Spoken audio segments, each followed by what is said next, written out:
Right, in this video, we're going to talk about law of sines. We're actually also going to include a method for finding the area of a triangle.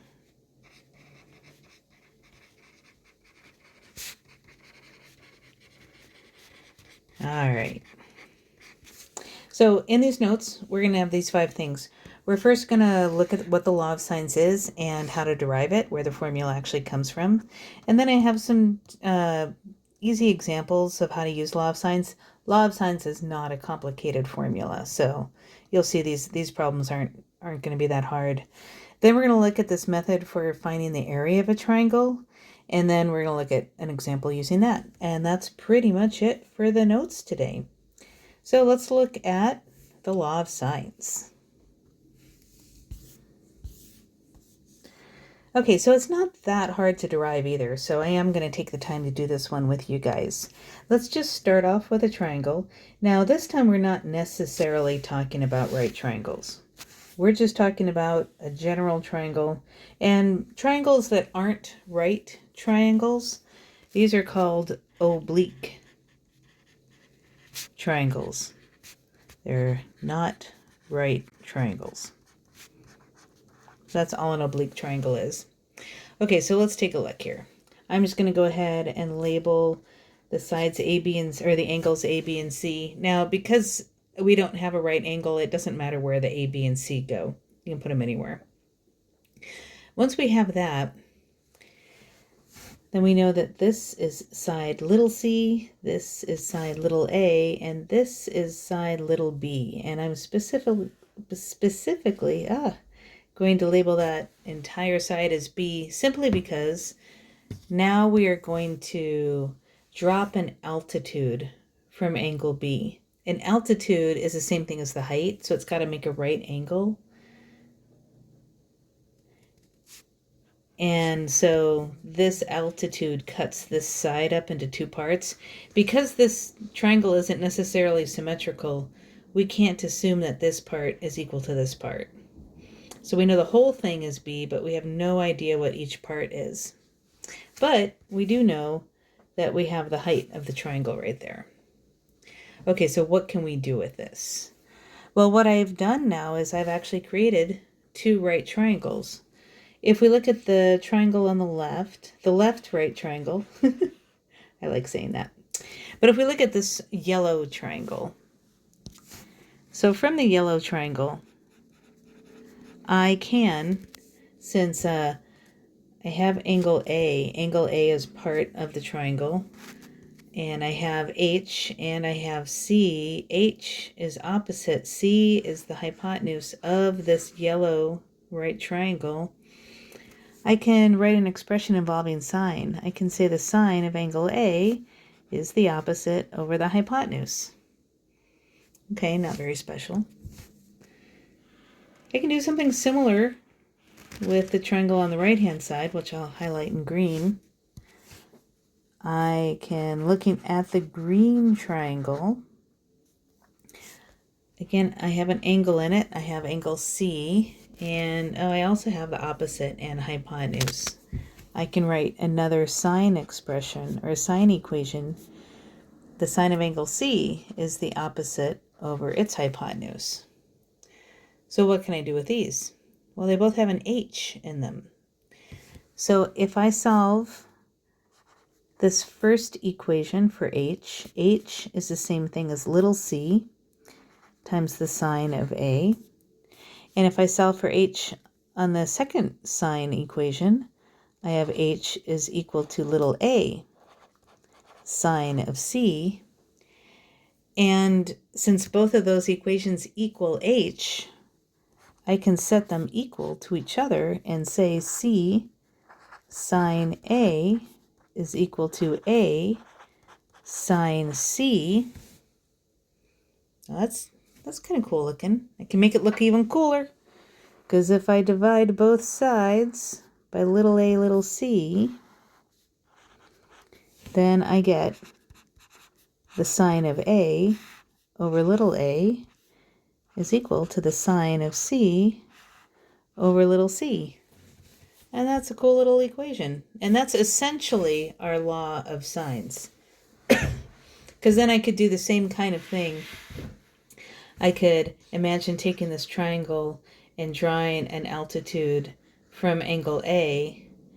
Then I could also do something similar, but I would end up with sine of B over B. So it turns out that all three would be equal to each other.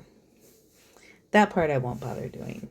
But this gives us the law of sines.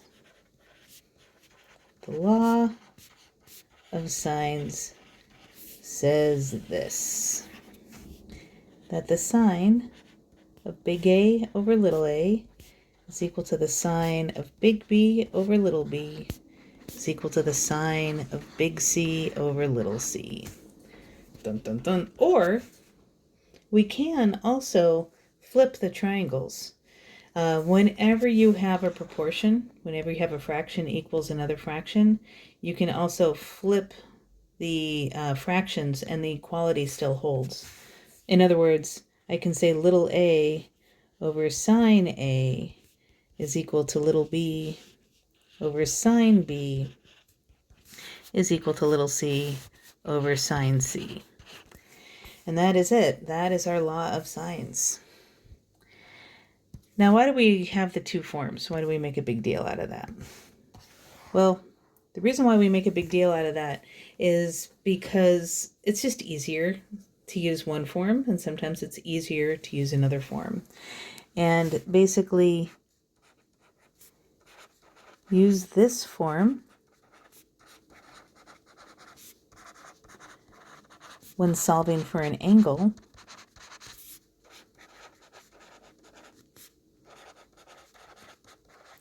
And then we're going to use this form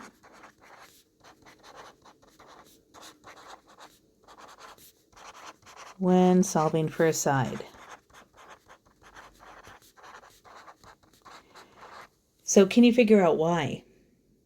Why would we use the top form solving for an angle, but the bottom form solving for a side? And the reason is the angles are on the top, on the first form. So for instance, if you were solving for A, you just multiply both sides by little a. If you were solving for a side, put the sides on top. That way all you have to do is multiply by the denominator to get the side by itself. You'll see when we do some examples. But this is it. That's the law of sines. So it's a super easy formula to memorize. Hopefully, you've already got it memorized. But now let's look at a couple examples where we're going to use this. Okay, so here's our first example. So let's go ahead and draw a triangle. So it says triangle MNP. I never bother trying to draw these things to scale. Even if I have an obtuse angle, I usually don't draw it to scale to show an obtuse angle. You can if you want, but you really don't have to. But I'll show you the one part you're going to have to, that drawing the triangle helps with. All right, so they say angle M is 47 degrees. I'll label that. Angle N is 54 degrees, and side P is 14. So that would go right there. So we're going to have to find little m, little n, and angle P to solve this triangle. Now, we have the law of sines, and right now that's all we have. You're doing homework over law of sines. It's going to be pretty obvious you're using law of sines. The next section that we cover is called law of cosines. So then you're going to have to be able to figure out, wait, is this a law of sines problem or a law of cosines problem? And it's very easy to figure out which one it is. So I want you to get in the habit of looking for that tonight, even though you know everything is law of sines. Here's what you look for. Look at what you were given. We were given an angle, another angle, and a side in between the angle. If you think back to your days of geometry, we can call that ASA. So look at what you were given, and then describe that using A's and S's. ASA is law of sines. In fact, let's actually go back to our notes here when we wrote down the formula. Oops. We're going to say use with And it's either ASA or AAS. That's what you're going to want to look for. There actually is a third one. I don't know if you noticed that we're actually going to spend 2 days on this section. So there's something called the ambiguous case, which does end up using law of signs. And so that's another case besides these two. But for today, right now, we're just going to leave it as these two. Every one of your problems should be ASA or AAS if you're going to use the law of signs. So I want you to get in the habit of doing that. Like I said, even though tonight you know it's going to be law of signs, still make a habit of, okay, I have ASA. Oh, it's law of signs. Yay. All right, so I've done that. Now let's set this up. And we can find angle P very easily because all we have to do is subtract from 180 degrees. So angle P is 180 degrees minus 54 degrees minus 47 degrees. And when you work that out, you're going to get angle P is 79 degrees. So that was easy enough. Okay, so now we're going to do the other two sides. Now, law of signs depends on opposites. So if I wanted to find angle N, I have to pair that with angle with 54 degrees. If I want to find side M, I have to pair that with 47 degrees. And I'm going to pair those with something that I know, which is 14, which gets paired with angle P, and that's 79 degrees. So what does this look like? Like if I wanted to find M, I know that little m over the sine of big M, and then you pair it with the thing that you know. We were given 14, and we were easily able to find 79 degrees, and that's a pair of opposites. So it equals 14 over the sine of 79 degrees. And we know that that angle M is 47 degrees.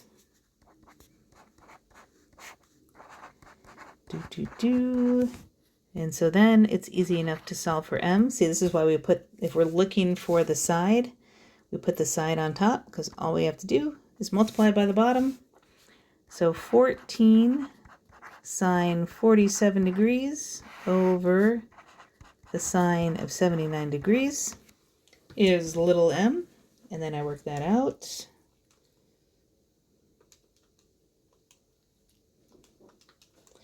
And, whoop, my calculator was in radian mode. I got a negative answer. Well, that makes much more sense. And little m is 10.431. Seems reasonable. And we do the same exact thing for n. So if you want, go ahead and pause the video and see if you get the same thing for n, but we'll go ahead and work it out together and just take a look. All right, so we want side n, that gets paired with angle n. We were given 14, which is paired with 79 degrees.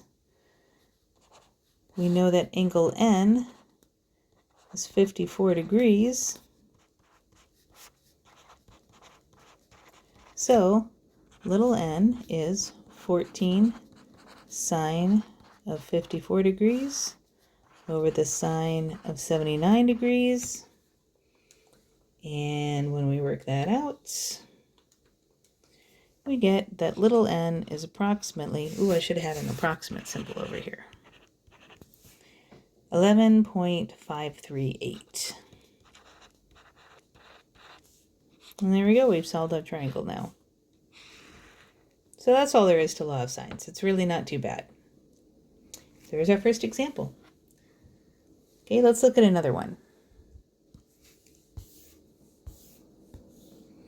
So here's another one. Now, there really isn't a whole lot different here, so if you want, I would recommend pausing the video and trying this on your own. Can you solve this triangle using, we'll see it, make sure it uses law of signs, and then see if you can use it.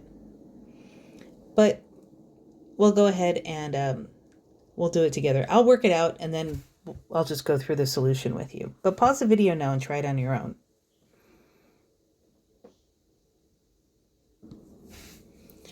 All right, so here's the solution for it.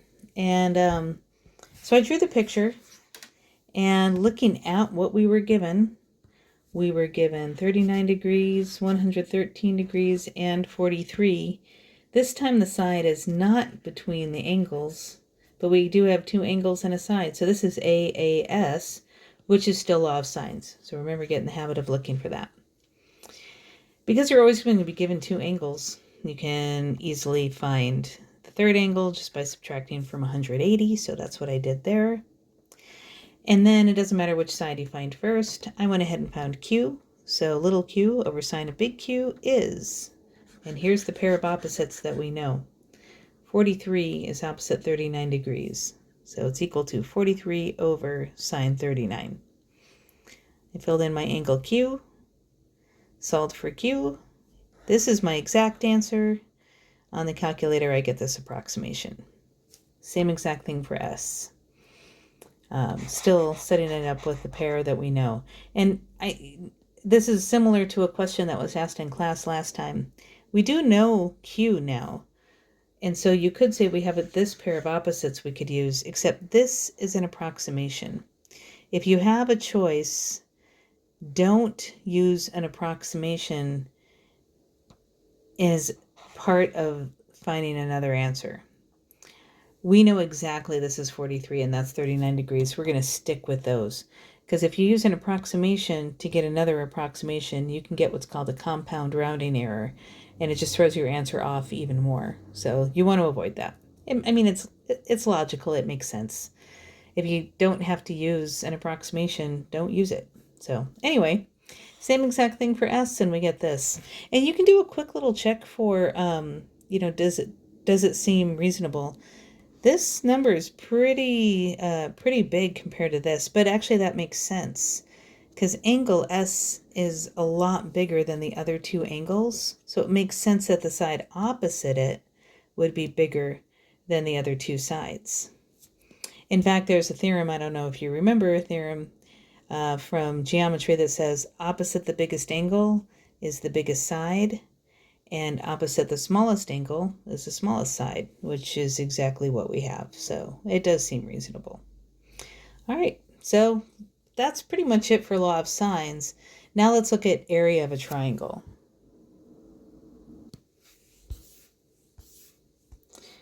All right, so here we go. How to find the area of a given triangle given SAS. So let's just first derive this. It's a fairly easy formula to derive. Let's say we have this triangle, and I'll just call it ABC. Now, we know this formula for a triangle. The area, I'm not using A for area because A we're using for an angle, so I'm going to have to write out the word area. Area of a triangle is 1/2. Again, I can't use B for the base because we have our B here. So I'm just going to write out the word base, and I'm going to write out the word height. Now, in this triangle, and I didn't mean to do this, it just kind of happened, but it turns out that my little B is actually the base of the triangle. I have my little C and my little A. However, nothing here represents the height. So what do I do? Well, let's draw it in there, which we saw doing this before. So I can do exactly what I did before. And you only have to do it with one of the triangles. Let's just look at this triangle right here with the angle A. We know that the sine of angle A is h over c. So I can say that the height is c sine A. And now I have an expression for the height that I can plug into my area formula. So that means that area of a triangle is 1/2. And if I look at this particular triangle, the base is little b, And I found the height to be little c sine A, which means area of a triangle is 1/2 BC sine A. And there you go, there's your formula. You don't have to derive it all the time. Now, you do have to be careful though. Let's think about this. You're not always going to be given a triangle that's actually labeled A, B, and C.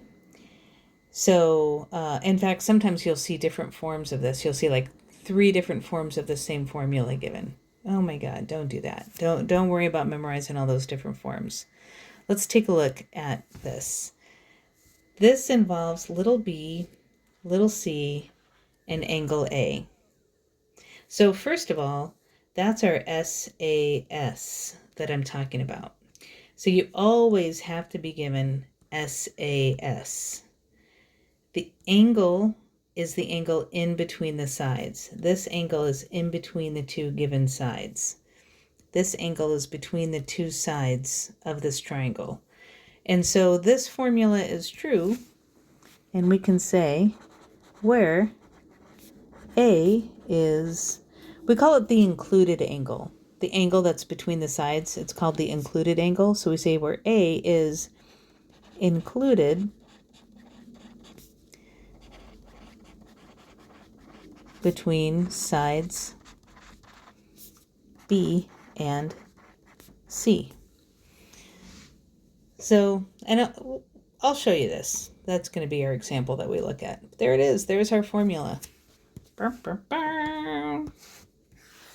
The crowd goes wild. Okay, so let's see how we use this formula. And again, this formula has to have SAS. Next section, in section 8.2, we'll look at another strategy if you're not given SAS. Okay, so let's take a look at our last example for these notes.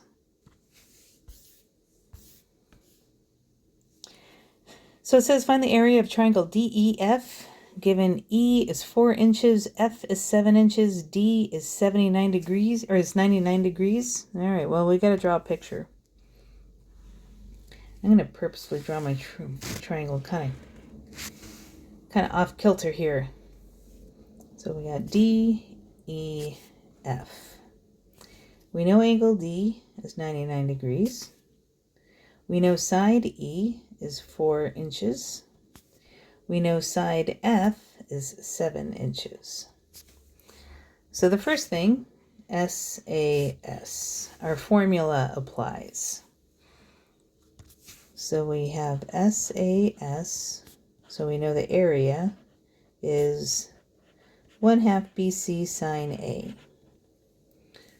All right, let's just plug it in then.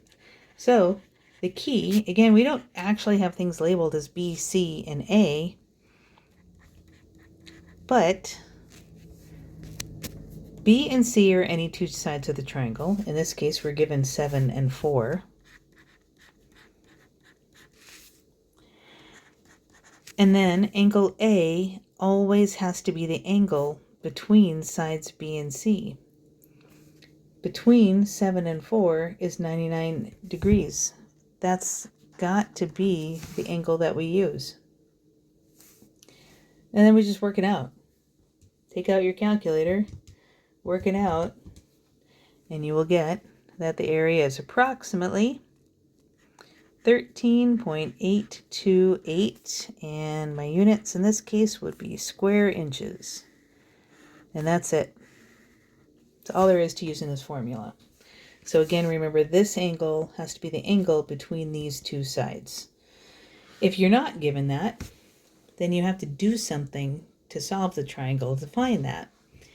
And that's where all of our different strategies that we're going to learn this unit come in. All right, so there you go. There's your work for tonight is all going to be involving this stuff. So have fun with it. And next class, we'll talk about this mysterious ambiguous case. Have fun with the homework. See you in class. Bye.